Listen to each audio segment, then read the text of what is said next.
भारत द्वारा 7 मई 2025 को शुरू किए गए ऑपरेशन सिंदूर ने आतंकवाद के खिलाफ उसके निर्णायक रुख को एक बार फिर वैश्विक मंच पर स्पष्ट कर दिया है।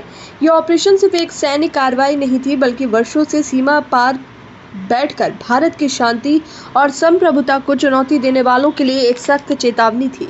पहलगाम हमले के बाद हुई इस जवाबी कार्रवाई में जैश-ए-मोहम्मद और लश्कर-ए-तैयबा जैसे खूंखार आतंकी संगठनों से जुड़े 5 वांछित और शीर्ष आतंकी कमांडर मारे गए हैं।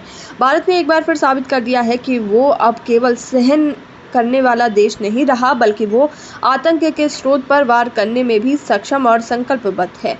इस सैन्य ऑपरेशन में सबसे पहले जैश-ए-मोहम्मद का ऑपरेशन कमांडर मोहम्मद हसन खान मारा गया, जो मुफ्ती असगर खान कश्मीरी का बेटा था। यह आतंकी घाटी में हमलों की रणनीति और समन्वय का केंद्रीय स्तंभ था। उसकी मौत केवल एक व्यक्ति का अंत नहीं, बल्कि घाटी में फैले एक पूरे आतंकी तंत्र की रीढ़ तोड़ने के समान था। लश्कर-ए-तैयबा का शीर्ष कमांडर मुदस्सर खाड़ियान मरकज तैयबा मुरीदकी का प्रमुख भी इस कार्रवाई में ढेर हुआ है। ये व्यक्ति न केवल आतंकी अभियानों का योजनाकार था, बल्कि उसका पाकिस्तानी सेना और सरकार के साथ गहरा संबंध भी इस बात को उजागर करता है कि पाकिस्तान कैसे आतंकवाद को संस्थागत संरक्षण देता है। पाकिस्तानी सेना द्वारा उसके अंतिम संस्कार में दिया गया गार्ड ऑफ ऑनर और पंजाब की मुख्यमंत्री मरियम नवाज द्वारा पुष्पांजलि अर्पित किया जाना अंतर्राष्ट्रीय कानून और नैतिकता पर एक करारा तमाचा है। इसी कड़ी में जैश-ए-मोहम्मद से जुड़ा हाफिज मोहम्मद जमील भी मारा गया, जो मौलाना मसूद अजहर का साला था और कट्टरपंथी प्रचार तथा फंडिंग का मुख्य चेहरा था। उसका कार्य सिर्फ हथियार नहीं, विचारों के जरिए आतंक की खेती करना था।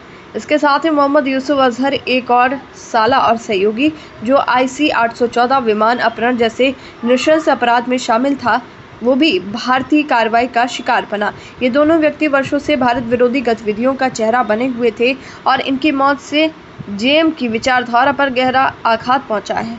लश्कर का अफगानिस्तान कनेक्टेड आतंकी खालिद उर्फ अबू आक्शा भी इस ऑपरेशन में मारा गया है। हथियारों की तस्करी और जम्मू कश्मीर में लगातार हमलों के लिए संसाधन जुटाने वाला ये आतंकी लंबे समय से भारत के रडार पर था।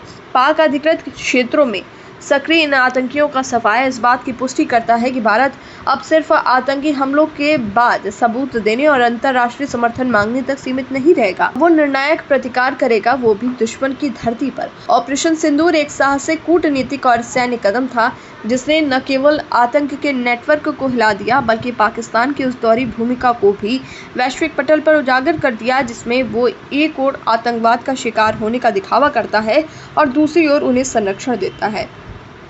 इस कार्रवाई ने यह भी दिखाया है कि भारत अब रणनीति, सामर्थ्य और संकल्प तीनों में आत्मनिर्भर हो चुका है। अब कोई भी आतंकी हमला बिना जवाब के नहीं रहेगा।